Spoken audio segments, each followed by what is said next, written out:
Hello students, today we are going to see very important topic, that is phase of a wave.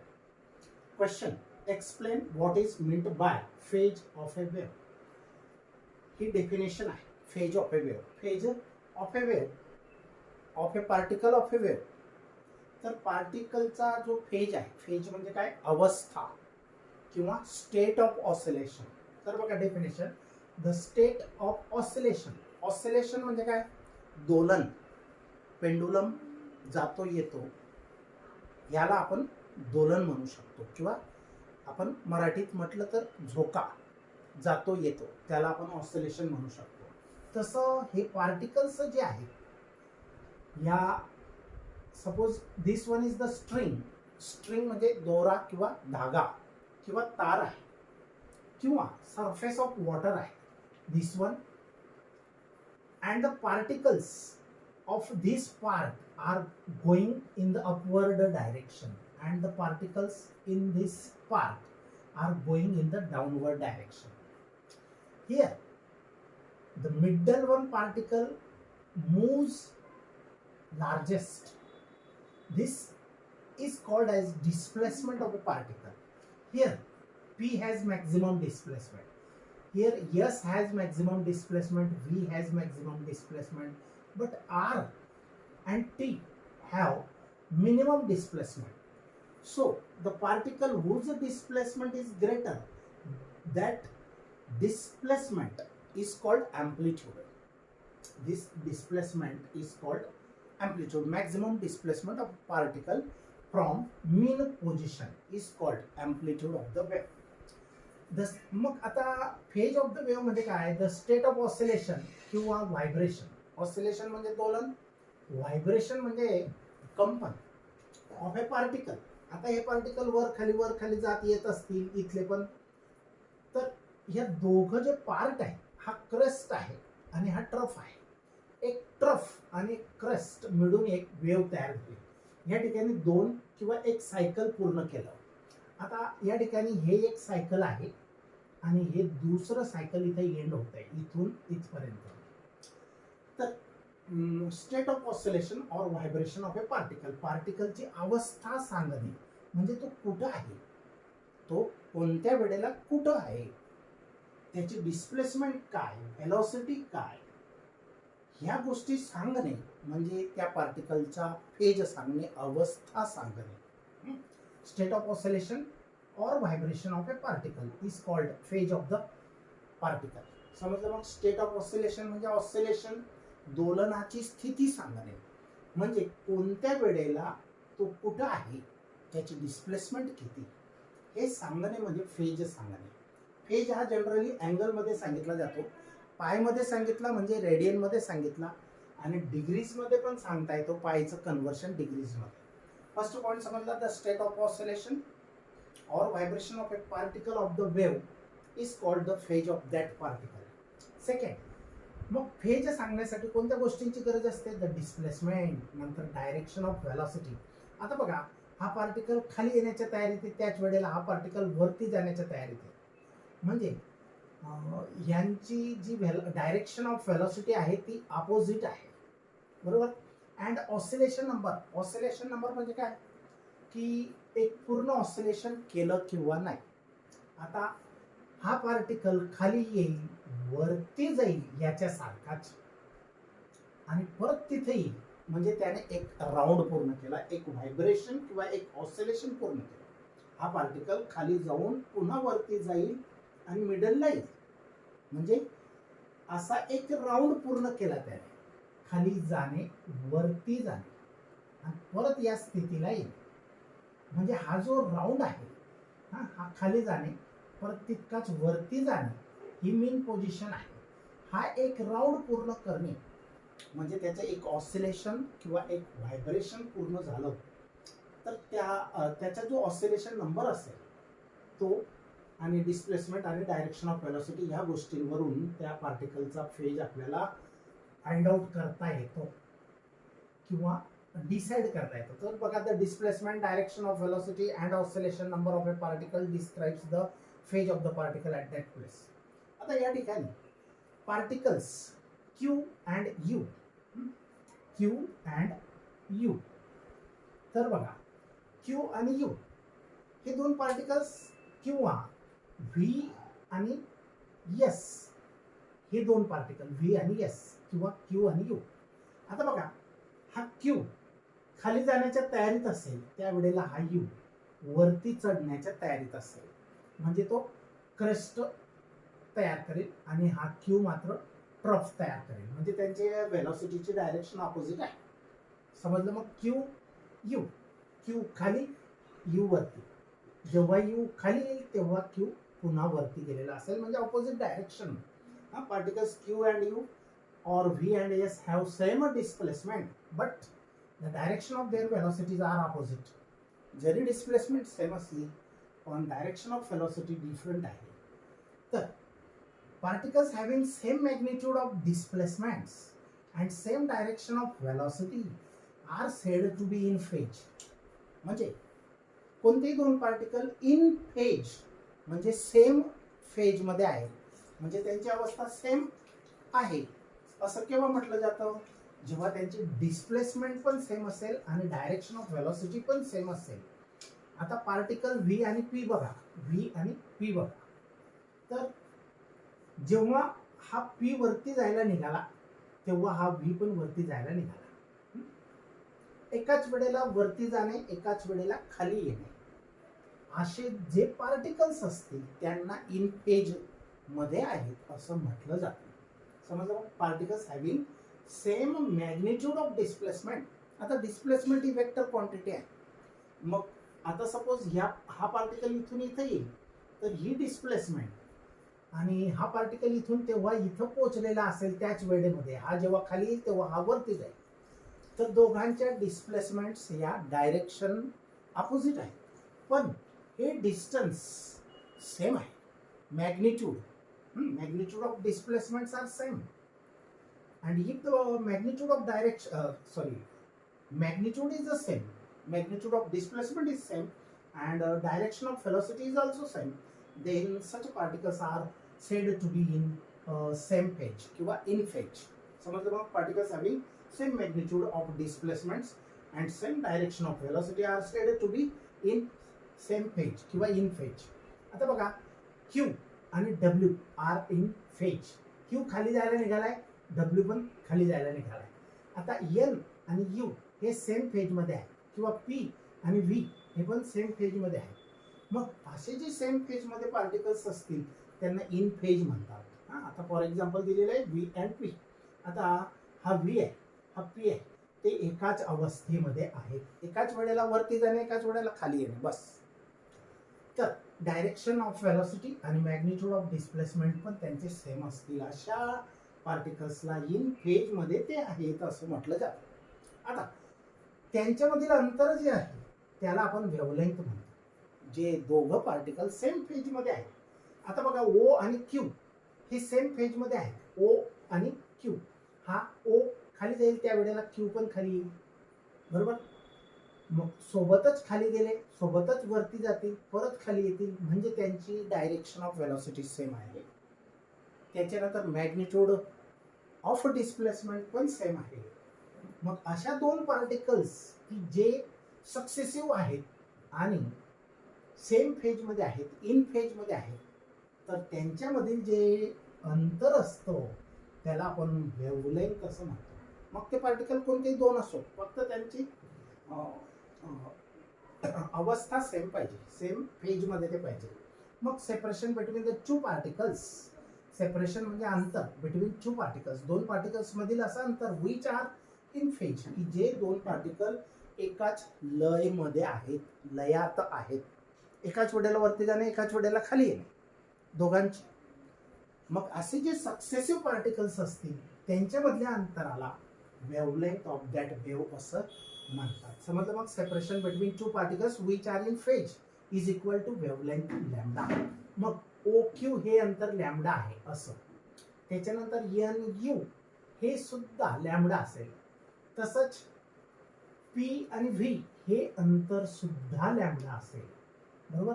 आता बघा हे अंतर lambda असेल कसं काय? हे ट्रफ, एक ट्रफ आणि एक क्रस्ट. एक ट्रफ आणि एक क्रस्ट, हे जे अंतर असतं ते लॅम्बडा असतं. किंवा हा क्रस्ट आणि ट्रफ, एक क्रस्ट आणि एक ट्रफ, हे अंतर पण लॅम्बडा असेल, हे अंतर पण लॅम्बडा असेल. किंवा हे अंतर सुद्धा एम आणि एस मधलं अंतर सुद्धा लॅम्बडा म्हणजे वेव्हची लेंथ असेल. किंवा पी आणि व्ही मधलं पण सेम असेल. कसं काय बघा, आता एक ट्रफ पूर्ण आहे, हा एक ट्रफ आणि एक क्रस्ट व्हायला पाहिजे. हा पूर्ण ट्रफ आहे. आता या ठिकाणी हा क्वार्टर ऑफ क्रस्ट आणि हा पण क्वार्टर ऑफ क्रस्ट. हा चतकोर चतकोर किती झाले, 1/4 1/4, हाफ झाला, 1/4 1/4 म्हणजे एक क्रस्ट झाला तयार. म्हणजे हा अर्धा आपण इथं जोडून दिला तर एक क्रस्ट आणि हा एक ट्रफ. म्हणजे यांच्यामधलं अंतर हे वेव्हलेंथ इतकं असेल. समजलं? दोन असे पार्टिकल सक्सेसिव्ह म्हणजे लगातार, अल्टरनेट नाही, एक सोडून एक नाही, असे दोन पार्टिकल्स की जे सेम फेज मध्ये असतील, म्हणजे त्यांची डिस्प्लेसमेंट पण सेम आहे आणि वेलॉसिटीची डायरेक्शन पण सेम आहे, त्यांच्यामधल्या अंतराला वेव्हलेंथ असं म्हणतात. समजलं? मग सेपरेशन किंवा distance between two particles which are in the same phase is equal to the wavelength lambda. लॅम्बडाने दर्शवितात वेव्हलेंथ.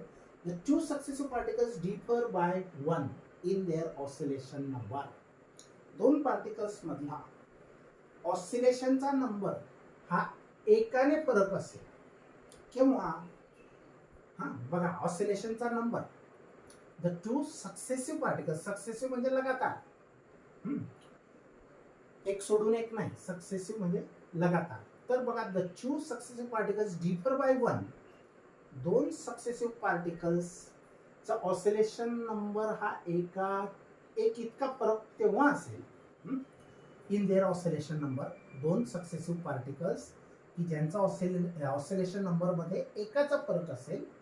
म्हणजे अजून दॅट इज, याचाच अर्थ असा की if a particle P is it's nth oscillation, समजा हा पी पार्टिकल nth ऑसिलेशन आहे, त्याच्या ऑसिलेशन नंबर त्याचा काय आहे, nth म्हणजे त्याच्या अगोदर पण ही वेव्ह इकडे आहे लांब, तर तो कोणत्या तरी एका ऑसिलेशनला nth ऑसिलेशन नंबरला आहे. मग पी नंतर दुसरा त्याच्याच सारखा सेम इन फेज मध्ये असणारा पार्टिकल व्ही आहे. Particle V will be at its n+1th oscillation. म्हणजे पीथ पार्टिकलला nth ऑसिलेशनचा नंबर दिला आणि व्हीथ पार्टिकलला मग n+1th ऑसिलेशनचा नंबर आपण देऊ शकतो as the wave is travelling along positive x direction. कारण ही वेव्ह पॉझिटिव्ह एक्स डायरेक्शनला आहे. हा कोणता पण पार्टिकल आहे, ही वेव्ह अजून इकडे किती पण मोठी असेल, सपोज पी हा पार्टिकल nth ऑसिलेशन नंबर असणार आहे, तर त्याच्यानंतरच्या त्याच्या सारख्याच अवस्थेच्या म्हणजे सेम फेज मधला पार्टिकल जो असेल त्याचा ऑसिलेशन नंबर हा n+1th असतो. म्हणजे याच्यापेक्षा एकाने जास्त. आणि व्ही नंतर अजून पुढचा येईल तो अजून n+2nd येईल. म्हणजे इथं फरक पडत जाणार, n+2th ऑसिलेशन या प्रकारे. आता इन द गिव्हन ग्राफ, हा एक ग्राफ आहे. या ग्राफमध्ये इफ द डिस्टर्बन्स म्हणजे energy has just reached the particle W, energy समजा इथून एनर्जी इथं, पार्टिकल्स जिथल्या तिथंच राहतात, फक्त एनर्जी मात्र एक्स डायरेक्शनला जाते. आता एक्स डायरेक्शनला आपण टाइम ही फिजिकल क्वांटिटी घेतलेली आहे आणि वाय डायरेक्शनला डिस्प्लेसमेंट, पार्टिकल्सची डिस्प्लेसमेंट उभी आहे.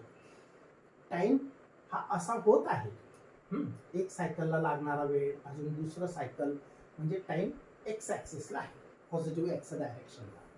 तर इन द गिव्हन ग्राफ, हा एक प्रकारचा ग्राफ आहे.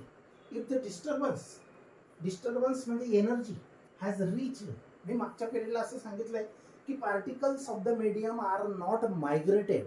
मायग्रेटेड म्हणजे ते जागा सोडून आडवे सरकत नाही, वर आणि खाली त्यांच्या मीन पोझिशनच्या वर आणि खाली जात येत असतात, पण ते आडवे असे सरकत नसतात. मग आडवं कोण जातं, एक्स पॉझिटिव्ह एक्स डायरेक्शनला, तर एनर्जी जाते फक्त. Particles of the medium are not migrated, particles मीडियमचे स्थलांतरित होत नाहीत. बरोबर. फक्त एनर्जी मात्र ही जात असते या प्रकारे या डायरेक्शनला, एक्स डायरेक्शनला.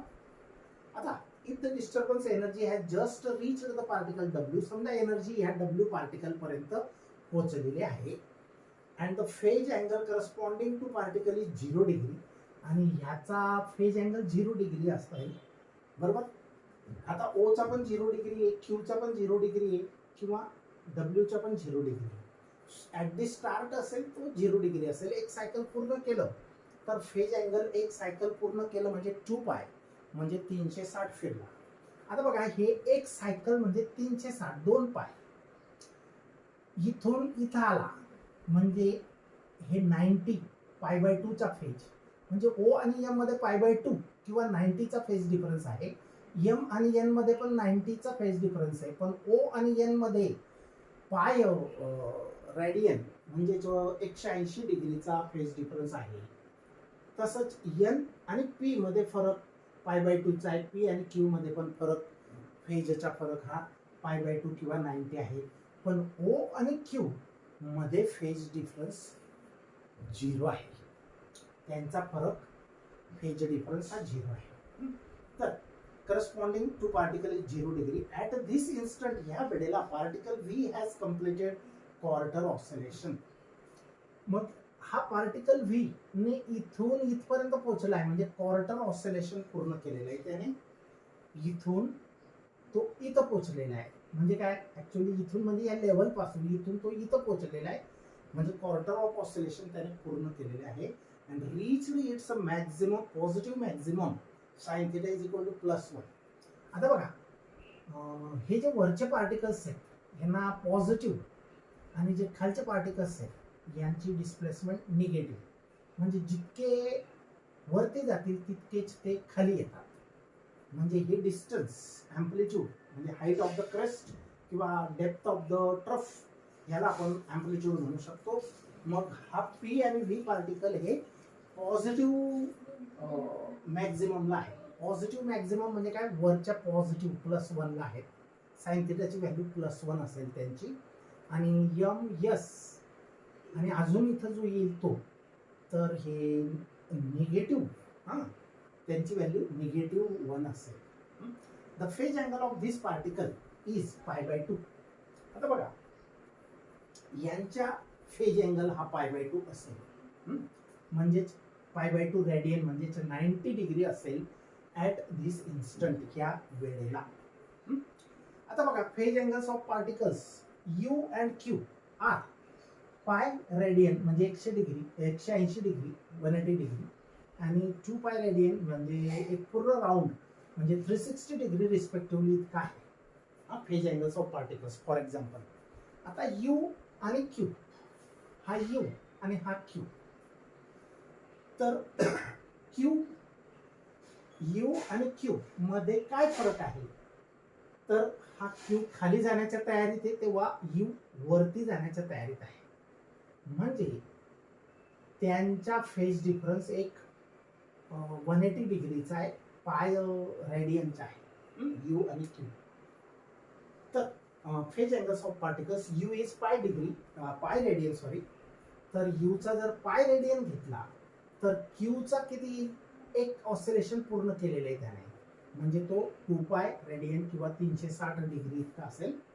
तर particle P has completed 1 oscillation. जेव्हा पार्टिकल पी हा वरून जाऊन खाली येऊन परत आधी जिथं होता तिथं आला, म्हणजे एक ऑसिलेशन जर पूर्ण केलं, particle P has completed 1 oscillation and is at its positive maximum. आणि तो कुठे आहे आता, पॉझिटिव्ह मॅक्झिममला आहे ड्युरिंग इट्स सेकंड ऑसिलेशन. आता तो सेकंड ऑसिलेशन ला सुरुवात करणार आहे.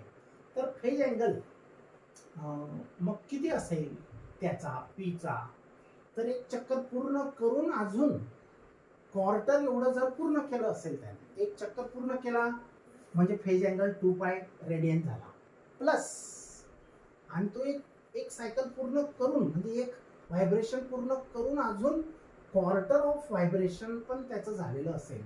तर क्वार्टर ऑफ व्हायब्रेशन म्हणजे 90 डिग्री, 90 डिग्री म्हणजे π/2 रेडियन्स.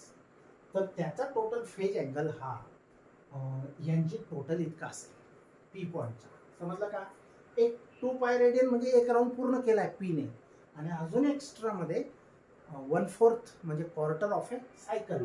हा क्वार्टर ऑफ ए सायकल म्हणजे हा हा एवढा पार्ट जो आहे तो क्वार्टर ऑफ ए सायकल आहे. हे फुल सायकल आहे. ह्याच्यामध्ये हे दोन भाग पडा 90 90, ह्याच्यात पण दोन भाग पडा 90 आणि 90. हे पूर्ण सर्कल मी मागच्या पिरियडला इथं दाखवलं होतं सर्कलमध्ये.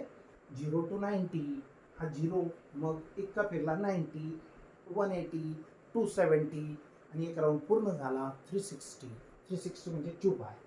मग एक राऊंड पूर्ण होण्यासाठी 2 पाय रेडियन, आणि पाव रेडियन तयार झालं. हाफ रेडियन म्हणजे 90 डिग्री.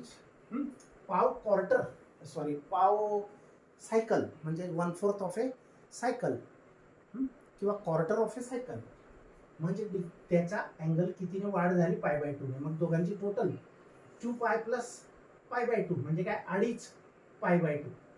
हा 2.5 π/2 म्हणजे 5/2 म्हणजे 2.5 आहे 2.5. हा याचा आन्सर काय 2.5 पाय रेडियस. आता पुढचे बघा, पी आणि V are the successive particles. हे लगातारचे पार्टिकल्स आहेत इन द सेम स्टेट, आणि ते एकाच अवस्थेत आहेत. म्हणजे एकाच वेळेला वरती जातात, एकाच वेळेला खाली येतात. म्हणजे डिस्प्लेसमेंट आणि वेलोसिटीची डायरेक्शन सेम आहे.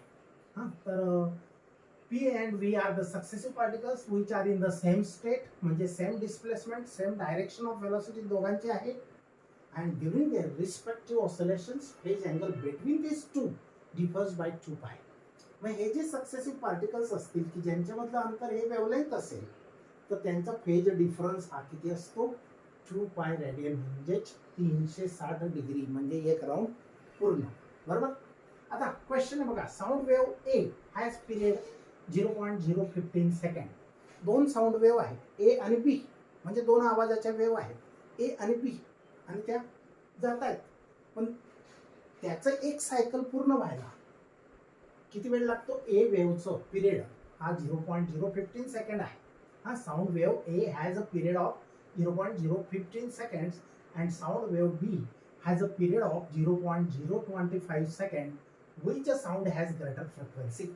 आता त्यांच्या पिरियडवरून त्यांची फ्रिक्वेन्सी फाइंड आउट करता येते. आता period of A wave is given 0.015 seconds and period of B that is TB. T म्हणजे पिरियड, बरोबर. T म्हणजे पिरियड आणि N म्हणजे फ्रिक्वेन्सी.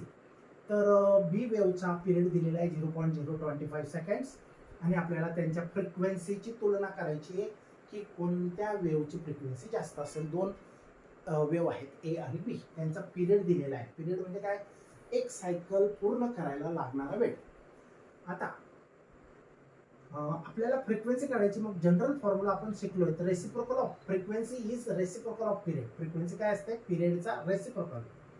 तर आपण एन ए म्हणजे काय, हाच फॉर्म्युला आपण जनरल फॉर्म्युला म्हणून वापरूया दोघं ठिकाणी. इथं फक्त सफिक्स ए वेव्ह साठी ए अटॅच केला, बी वेव्ह साठी बी अटॅच केला.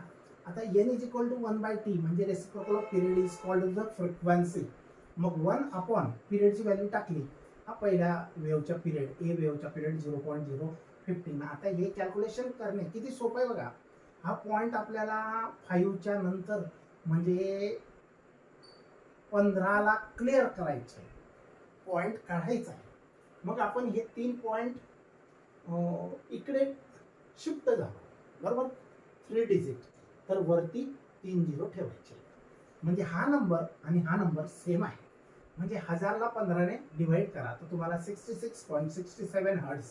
आता फ्रिक्वेन्सीचे युनिट हर्ट्ज आहे. त्याच्यानंतर बी वेव्हचा पण तोच फॉर्म्युला वापरा. 1/TB is equal to 1/0.025. मग याला पण 25ला क्लिअर करायचा असेल असा, म्हणजे पॉइंट काढायचा असेल त्याचा, तर जितके डिजिट त्याला आपण ग्रेटर केलं तितकं ह्या वरच्याला ग्रेटर करायचं सेम. म्हणजे आपण इफेक्ट त्याच्यावर होणार नाही, व्हॅल्यू चेंज होणार नाही. म्हणजे 1000/25 दॅट इज 40. 25 चोक 100 आणि हा एक झिरो. हा 100, 25 चोक 100, बरोबर. 25 4 जा 100, मग 100चा 4 आणि हा एक्स्ट्रा झिरो म्हणजे 40 हर्ट्ज. आता ए वेव्हची फ्रिक्वेन्सी ही इतके हर्ट्ज आहे आणि व्ही वेव्हची फ्रिक्वेन्सी ही इतके हर्ट्ज आहे. आता हे हर्ट्ज म्हणजे काय? हर्ट्ज हे युनिट आहे फ्रिक्वेन्सी मोजण्याची. तर ही वेव्ह जी आहे ए वेव्ह ती एका सेकंदात इतके सायकल्स करते, पूर्ण 66 सायकल्स. हा फ्रिक्वेन्सीचा अर्थ काय होतो? Number of cycles completed by a wave in 1 second. That is called as frequency and frequency is measured in unit hertz. मग तसं दोघांची फ्रिक्वेन्सी कोणाची जास्त आहे? तर ए ची जास्त आहे, म्हणून N A is greater than N B. म्हणजे frequency of wave, sound wave A is greater than frequency of sound wave B. बरोबर. आता एक ट्युनिंग फॉर्क आहे. हा ट्युनिंग फॉर्क आता याला मराठीमध्ये नाद काटा असं म्हणतात. हा स्टीलचा असतो. तर ह्याला दोन हे प्रॉन्ग्स असतात आणि हा स्टेम असतो. या स्टेमला असं धरायचं आणि रबर पॅड असतं असं रबराचं, त्याच्यावरती ह्या दोघांपैकी कोणताही एक घेऊन त्याला स्ट्राईक करायचं. तर त्याचं स्ट्राईक म्हणजे त्याच्यातून एक हमिंग साऊंड, एक बारीक गुणगुणणारा आवाज निघतो आणि ती म्हणजे आवाजाची वेव्ह असते. बरोबर. मग हा ट्युनिंग फॉर्क जो आहे, tuning fork of frequency 170 hertz. आता ह्याची फ्रिक्वेन्सी 170 हर्ट्ज आहे म्हणजे हा जो साऊंड तयार करेल त्याची, त्या साऊंड वेव्हची फ्रिक्वेन्सी सुद्धा हीच असेल, म्हणून त्याची फ्रिक्वेन्सी 170 हर्ट्ज असेल. प्रोड्युसेस साऊंड वेव्ह, हा साऊंड वेव्ह प्रोड्यूस करतोय, याची फ्रिक्वेन्सी 170 हर्ट्ज आहे. म्हणजे तो असा आवाज निर्माण करू शकत आहे ट्युनिंग फॉर्क, नाद काटा, की त्याची एका सेकंदात 170 सायकल तो पूर्ण करतोय. 170 सायकल्स. हा याचा अर्थ असा झाला produces sound waves of wavelength 2 metre. आणि मोठी वेव्ह आहे अशी, आणि ती वेव्ह ची लेंथ 2 मीटर आहे. म्हणजे हा लॅम्बडा जो आहे त्या वेव्हचा तो 2 मीटर इतका आहे. बरोबर. म्हणजे मोठी वेव्ह असेल, मोठा क्रेस्ट, मोठा. आता साऊंड वेव्ह मध्ये क्रेस्ट ट्रफ नाही राहत, त्या ठिकाणी रॅरिफॅक्शन, कॉम्प्रेशन्स अँड रॅरिफॅक्शन्स असतात. जसं इथं क्रेस्ट आहे आणि ट्रफ आहे, तर क्रेस्टच्या जागेवर कॉम्प्रेशन असतं, सॉरी ट्रफच्या जागेवर, क्रेस्टच्या जागेवर कॉम्प्रेशन आणि ट्रफच्या जागेवर रॅरिफॅक्शन असं साऊंड वेव्ह असतं, लॉंगिट्युडिनल वेव्ह. याच्यानंतरचा पार्ट तो येतोय आणि तो आपण बघणारच आहेत. पण त्याच्या अगोदर हा प्रॉब्लेम समजण्यासाठी मला सांगावं लागतंय, फिगर ड्रॉ करावी लागली. तर वेव्हलेंथ 2 मीटर आणि फ्रिक्वेन्सी 170 हर्ट्ज आहे. फ्रिक्वेन्सी एन ची व्हॅल्यू किती? 170. त्याच्यानंतर वेव्ह लेंथ म्हणजे लॅम्बडाची व्हॅल्यू किती? 2 मीटर. आणि calculate speed of sound. Speed of sound find करायची आहे. Speed V question mark. आता बघा, V is equal to N lambda. मी सांगितलं होतं relation between velocity, frequency and wavelength. हे आपण याच्या आधीच्या पिरियडमध्ये शिकलेलो आहे. मग व्ही काढायचं आहे. व्ही म्हणजे काय? स्पीड. स्पीड म्हणजे व्ही. आता व्हीला व्हेलॉसिटी पण म्हणतो आपण, व्हेलॉसिटीसाठी सुद्धा व्ही यूज करतो आपण. तर याच्यावरून व्ही इज इक्वल टू, मग यांची व्हॅल्यू 170, लॅम्बडाची व्हॅल्यू 2, 170च्या डबल किती? 340. आणि हा आहे वेग किंवा स्पीड, आणि तो कोणत्या युनिटमध्ये मोजणार? Metre per second. 340 metre per second याचा डबल. एकदम सिंपल प्रॉब्लेम होता. आता हा लास्ट प्रॉब्लेम बघूया या टॉपिकवरचा. बघा, a certain sound wave in air. Certain म्हणजे कोणत्या तरी आवाजाची एक वेव्ह, म्हणजे आवाज जात आहे in air, has a speed 340 metre per second. एका सेकंदाला तो आवाज 340 मीटर. 1 मीटर म्हणजे जवळपास एवढं अंतर. तर असे 340 तुकड्यांचं अंतर एकत्र करून घ्या. 340 मीटर पर सेकंड इतका त्या वेव्हचा वेग आहे किंवा स्पीड आहे. तर अँड वेव्हलेंथ, आणि वेव्हची लेंथ 1.7 मीटर आहे. म्हणजे 2 मीटरला थोडीशीच कमी आहे. एवढी मोठी ती आवाजाची वेव्ह आहे, मोठ्या वेव्हलेंथची. For this wave calculate. तर अशा वेव्हच्या दोन गोष्टी दिलेल्या आहेत बघा, स्पीड दिलेला आहे आणि वेव्हलेंथ लॅम्बडा दिलेली आहे. तर कॅल्क्युलेट फ्रिक्वेन्सी आणि पिरियड. अशा वेव्हचा फ्रिक्वेन्सी किती, पिरियड किती. आता व्ही म्हणजे वेग, स्पीड दिलेला आहे किती? 340 metre per second. Wavelength lambda पण दिलेला आहे 1.7 मीटर. आणि फ्रिक्वेन्सी आणि पिरियड क्वेश्चन मार्क म्हणजे फाइंड आउट करायचे. मग आता बघा, आत्ताच आपण यूज केला हा formula V is equal to N lambda. या फॉर्म्युल्यावरून एन ची व्हॅल्यू म्हणजे फ्रिक्वेन्सी काढायची असेल, फ्रिक्वेन्सी तर काय करावं लागेल, या लॅमडाला व्हीला लॅमडाने डिवाइड करावं लागेल. V by lambda is equal to frequency. मग व्ही ची व्हॅल्यू 340 आहे. या फॉर्म्युल्यावरून एन इज इक्वल टू काय येणार, व्ही ची व्हॅल्यू 340, लॅमडाची व्हॅल्यू 1.7. आता हा पॉईंट काढायचा आहे, म्हणजे काय करायचं, वरती एक झिरो ठेवून द्या, पॉईंट रिमूव्ह करा, म्हणजे 3400 भागिले 17 तुम्हाला आन्सर मिळेल 200 हर्ट्ज. 17 दुने 34 आणि हे डबल झिरो दुनेवर, दोनावर, तर इतके फ्रिक्वेन्सीचे युनिट आहे हर्ट्ज. म्हणजे फ्रिक्वेन्सी आपण फाइंड आउट केली. आता पिरियड फाइंड आउट करायचे आहे. जर फ्रिक्वेन्सी माहिती असेल तर पिरियड सहज फाइंड आउट करता येतो, कारण पिरियडचा रेसिप्रोकल म्हणजे फ्रिक्वेन्सी असते, किंवा फ्रिक्वेन्सीचा रेसिप्रोकल म्हणजे पण पिरियड असतो. म्हणजे टी इकडे घेतला, एन इकडे घेतला, चेंज केला तर टी ची व्हॅल्यू आपण 1/n घेऊ शकतो, आणि टी फाइंड करायचं आहे 1/n.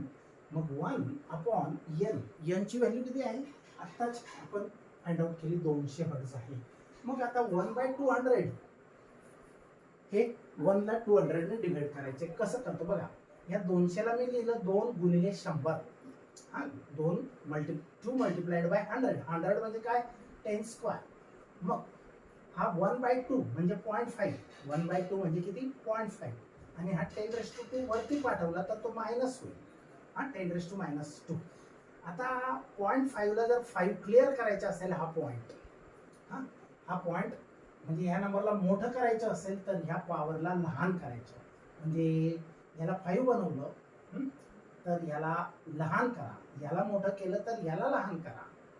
याला एक डिजिटने मोठं केलं म्हणजे 5 केलं, 0.5 ला 5 केलं तर इथं लहान करा. लहान करा म्हणजे काय, -2. 10⁻² पेक्षा 10⁻³ लहान आहे, कारण मायनस नंबर हे जसे नंबर वाढत जातो तसे उलट ते लहान लहान होत जातात. हे तुम्हाला 7th मध्ये शिकले असणार. ओके. आता टी, परत याला आपण सिम्प्लिफाय करूया. हा नंबर जो आहे 5 × 10⁻³ हा 10⁻³ खाली आणला ना तर प्लस होईल त्याच्या पॉवर, ह्याच्या मायनस पॉवर काय होईल, प्लस होईल.